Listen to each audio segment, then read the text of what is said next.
Welcome back to the Thermo Diet Podcast. I'm your host, Jayton Miller, and I'm here with my co-host, Mr. Tyler Woodward, and we also have a special guest here today, Mr. Jake Miner.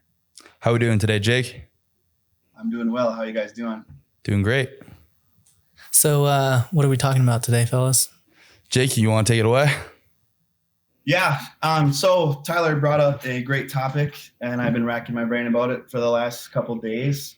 His question was, Jake, let's talk about why health is important and the impact that it has beyond just your individual well-being.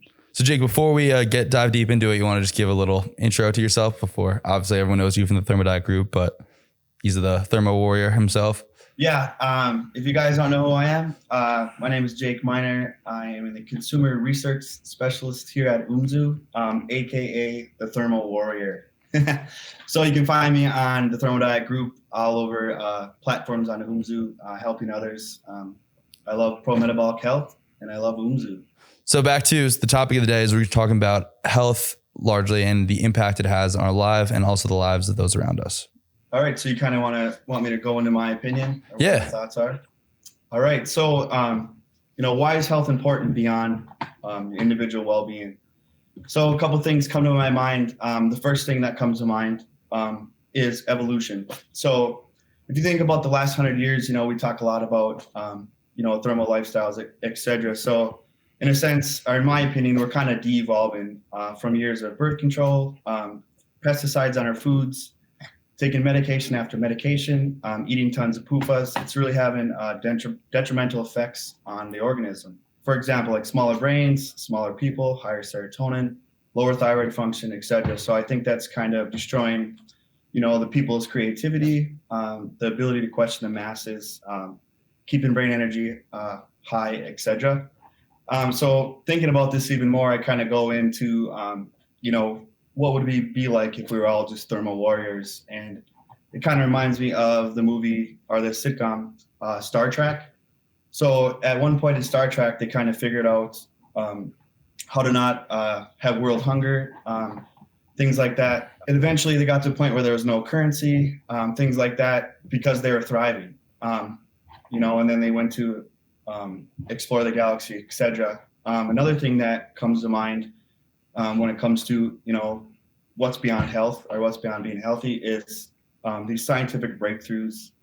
In the last 100 years, once you think about the scientific breakthroughs, the only one that comes to mind is Albert Einstein's work in physics, the atom bomb, et cetera. And since then, we've kind of been, in this de-evolved state where, we're eating PUFAs, we're on a bunch of medications, and we're not taking what Albert Einstein did and, getting to points where we have sustained energy, food for everyone, et cetera.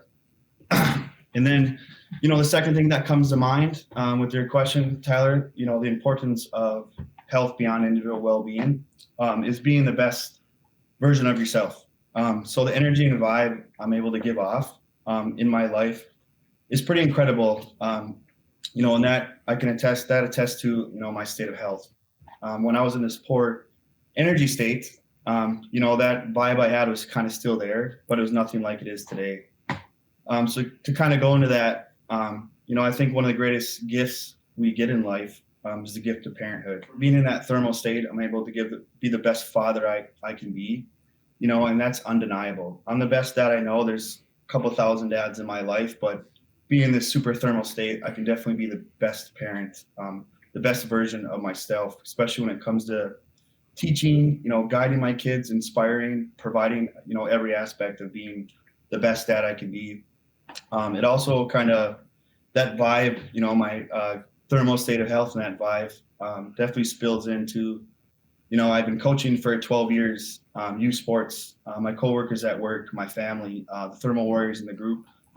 I think being the best version of yourself, what's beyond being healthy is those vibes, being able to be that person, being able to inspire like I have been doing. Do you see that reciprocated in your kids too? Like, do they seem to have a better outlook on life and interact with people in a different way? Yes, absolutely. Some things I see. So when it comes to like my coaching ability, I can explain things to my son. We started football and it's a new thing. And we'll go over and over. My communication skills are really high, and it kind of plays a role in, the success I see as opposed from like week 1 to week 8. And then I see Jacob teaching others because I can teach him, and he's in this healthy state as well. He's thriving. So when he sees me teach somebody, he can teach, his fellow football players. I see that all the time in my son. Then I also see like his creativity, his passion to help others. I can kind of see a little version of me doing that for all these others in both my children. So I remember when I was in a, like, let's say less thermo state or whatever, and I was fasting, and I've never felt like bad, but I always feel like I was, looking back, I feel like I was really on edge. Like I was very, I was easy to change moods versus like I feel like much more quote unquote stable now. Not that I was, bipolar or anything like that, but just like, how would you compare yourself when you were in a more poor state of health compared to now, like a day-to-day energy basis? Like, what does it feel like that, you are in a better state of health now? No, it absolutely feels incredible on every aspect of life, physically, mentally, emotionally, financially. I'm completely thriving, as opposed to, getting back to the first question, what's beyond health? Having the ability to give your time to other people is a huge thing. And I have that now, which I didn't have before. And one thing that kind of stands out from where I was to now is, if you are, this person that's supposed to help people, supposed to be there for people, supposed to inspire others, you can't do that when your digestion's bad. You're not going to the bathroom for 2 weeks, or you can't sleep for months on end. You can't give that gift of time that I give to people. That's super important in my opinion. You can't give that gift once you're in a very poor state of health. And so when you look at your kids, like, I mean, just kind of like a random question, but do you see like, do they have higher energy levels? Do you see differences in like the Thermo Warrior kids compared to like their peers? I'm sure obviously all kids are different, so it's really hard to tell, but I'm just curious if there's anything you see that you're like. Yeah, there's many things that stick out. First and foremost, how reactive your children are. Once you're eating good, we talk a lot about balancing blood sugar, et cetera. But it kind of goes over people's head when your kid's crabby and crying and screaming. His blood sugar is just low. So, since my son, he's 8 years old, I've been doing this for almost 6 years, and he's in this cool, calm, collective state. Kids get emotional, et cetera, but there's in that spazzing out, super reactive. He's kind of like, hey guys, the other kids that are screaming out, he's like, hey, instead of this, let's go do this. And he just, to have that mindset or just naturally do that without even thinking is one thing that super stands out. That's great. And then I guess his energy level, how creative he is. When you're a kid, you sit and play all day and it's fun, but my son Jacob kind of has this super creative level. He can create games, things to do no matter what. So it's pretty incredible to see that. Yeah, I would say one of the things that has helped me is like the abundance versus the scarcity mindset. It's very hard to kind of flip that switch between the scarcity and abundance mindset whenever your body is kind of in a scarcity set as well. So I've noticed that the more that my body has been able to kind of be in a state of abundance, my mindset tends to be there too. And I tend to be a lot more generous with my time, my money, the people that I'm around, stuff like that. As far as my direct people that I come into contact with, I've definitely seen a difference there. Yeah, I really like that. To kind of piggyback off, you can give your time. So in my life, I have an old timer in the woods. We call him the gnome, the man in the woods. And he, mixes up his own herbs and makes his own butter and stuff. He's thermo without even knowing about thermo. And I go out there and he's kind of like a philosopher. So I get these life stories and lessons. He's kind of like a wise grasshopper. And about a year ago, we were talking about the podcast, and he watches the podcast, and he goes, Jake, I love what you're doing at work. He goes, you're giving your gift of time, and that's the greatest gift you can give in life. And I was like, well, what do you mean? And then it goes back to thermo. You don't have this gift of time to give to people. Like I said, when you're in this bad state, you're hypothyroid, you can't go to the bathroom. Like I said, you're stressed out. Or if you're just eating PUFAs and spiraling down this wrong road, you're drinking all the time, you can't give that gift of time. And being that best version of yourself allows me to give that gift of time, whether it's hopping on a call with Jayton and just talking about his day, or spending time with my mom having coffee. That's an incredible thing that you're not allowed to do, or you don't even have the energy to do when you're stuck, in that stress state. Someone that is in, let's say, a stress state and is looking to, take that first step to get out of that and improve their health, what would be your first piece of advice?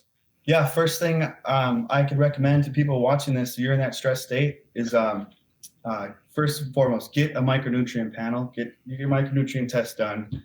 It's one of the most impactful thing you can do immediately to change where you're at.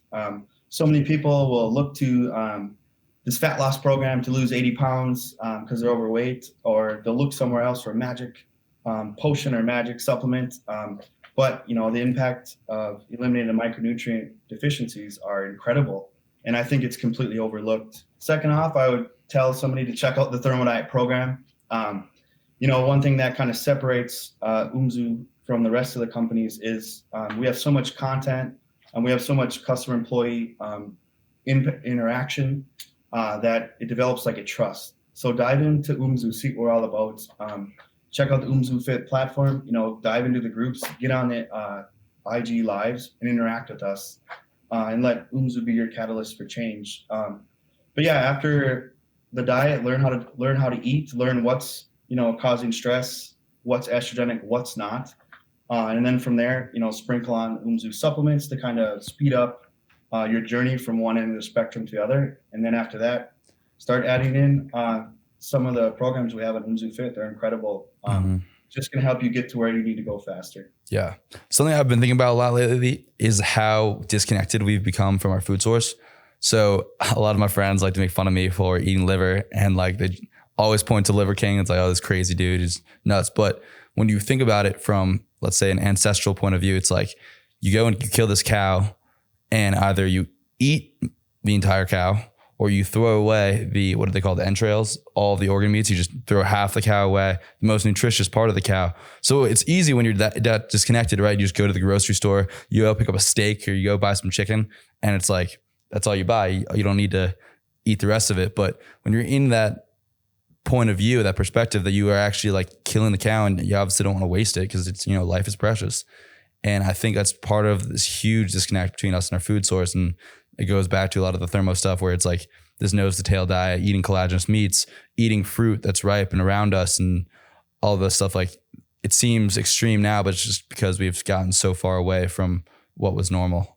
Yeah, no, I completely agree. I would say the same thing goes as spending, your life in nature. We were at one point sitting outside all day long. We were sitting in the sun. We were letting the minerals from the ocean hit us. We're walking up, eating our own fruits, killing our own thing, and eating it all. I think at that point, life is incredible. Then at that point, we weren't going backwards in evolution. We're actually thriving. So if we could get back to that, I would absolutely love it. It'd be nice to eventually end up in a tropical environment at one point in my life. Yeah. Get out of Wisconsin. No more snow. Yeah. Well, Jake, anything else you want to talk about? To end it, has there been any kind of funny stories in your guys' thermal journey, some odd things you've tried that you didn't expect the reaction that you want to share with Thermo Warriors that are going to watch this? You got to start us off. I'm sure you got something up your head. One funny thing that comes to mind is years ago, maybe 12 years ago, I tried a ZMA product from GNC. Not to knock GNC, and it just had one large proprietary blend, and it's like 9 capsules a day. And I'm a good looking dude. I always got to have my hair right, and I always got to look good. So I started taking ZMA, but the ingredients was one proprietary blend. Then after about a month, I had all these spots all over my head where it was just bare bald, and I couldn't explain it. And at that point, I didn't know enough about health at all to reverse it. I basically just had to stop taking it, and it took about 8 months to get back. So it's pretty funny to walk in a room and you just have up spots. What was in it that was causing that? Yeah, that's all it gave me, a proprietary blend. Damn. And then it didn't really list everything. So that's brutal. Yeah. Yeah, I would say for me, I would like to go back to my high school self and just smack myself right across the face for like taking a lot of these protein shakes and weight gainers for football. Just probably half of it might have just been chalk. Like, they tasted terrible. So bad. And, I thought I was doing the right thing, just getting in more calories, more protein, and piling stuff on. But, whenever I look back at it, I just can't imagine what that was doing to my body just by consuming like 2 or 3 of those a day. Yeah. When I think back, is actually now I think about it, like going back to fasting, like just trying to explain, it's like, no, you need to not eat to heal autophagy. It's like you need the fasting window lets you break, like just like trying to explain to everyone. And then like in hindsight, you're like, oh, well, I mean, you fast, between meals and overnight and it happens naturally, but you just like, you were stuck on this pedestal of like autophagy. And I think looking back and being like, wow, I was just so dead wrong, but thought I was so dead right is pretty funny. Also transitioning back to drinking dairy after I hadn't drank any milk for all of college, pretty much, besides like, maybe some chocolate milk here and there.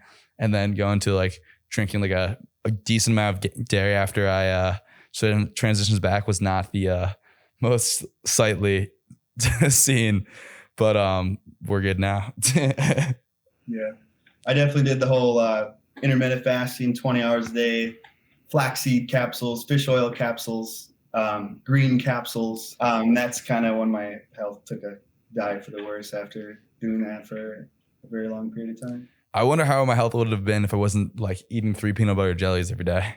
That would have been interesting as a kid. Not that I was in like a poor state of health, but yeah, I just love my PB&Js.